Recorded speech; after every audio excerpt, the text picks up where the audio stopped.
Hi friends, எல்லாம் நல்லா இருக்கிறீங்களா? நம்ம அம்மா பையன் சேனலை இப்போ தான் நீங்கள் ஃபஸ்ட் டைம் வீடியோ பார்க்குறவங்களா இருந்தீங்கன்னா சப்ஸ்கிரைப் பண்ணிடுங்க. சப்ஸ்கிரைப் பண்ணிவிட்டு பெல் பட்டனை கிளிக் பண்ணி ஆளுங்கிற ஆப்ஷன் கொடுத்துருங்க. அப்போ தான் நான் போடுற பதிவு உங்களுக்கு உடனுக்குடன் நோட்டிஃபிகேஷனில் வரும்.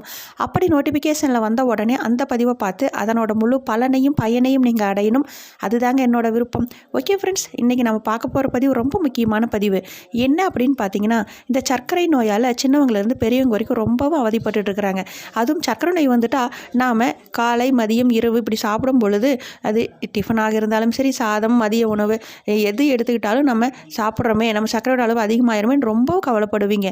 நான் சொல்கிற இந்த ஒரு பொடியை நீங்கள் காலை மதியம் இரவு ஒரு ஸ்பூன் வீதம், காலை ஒரு ஸ்பூன், மதியம் ஒரு ஸ்பூன், இரவு ஒரு ஸ்பூன், அந்த முதல்ல சாப்பிடும் அந்த டிஃபன் சாதம் அதுக்கு நீங்கள் எடுத்துக்கணும். இப்படி சாப்பிடும் பொழுது ரத்தத்தில் நீங்கள் சாப்பிட்டா அதிகமாக அந்த சர்க்கரையோட அளவு அதிகமாகாது. அவ்வளோ அற்புதம் இருந்தது. எளிமையாக கிடைக்கக்கூடியது தான் இது. என்ன அப்படின்னு பார்க்கும் பொழுது நாட்டு மருந்து கடைகளில் கிடைக்கும். டிபார்ட்மெண்ட் ஸ்டோரில் இது பாக்கெட்டில் விற்கும். நீங்கள் ஒவ்வொரு பொடியும் 3 பொடி சொல்ல போகிறேன். 3 50 கிராம் வாங்கிக்கணும். முதல் இது வந்து பாகக்காய் வற்றல்.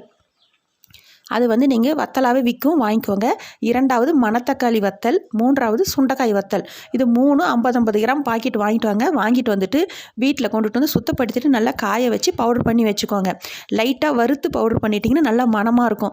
நீங்கள் காலை டிஃபனாக இருந்தாலும் சரி, மதியம் இரவு இது சாப்பிடும் பொழுது ஒரு ஸ்பூன் எடுத்து அந்த நீங்கள் இட்லி சாதம், சப்பாத்தி எது சாப்பிட்டாலும் அதுக்கு நீங்கள் கலந்து இதை சாப்பிட்டுக்கோங்க.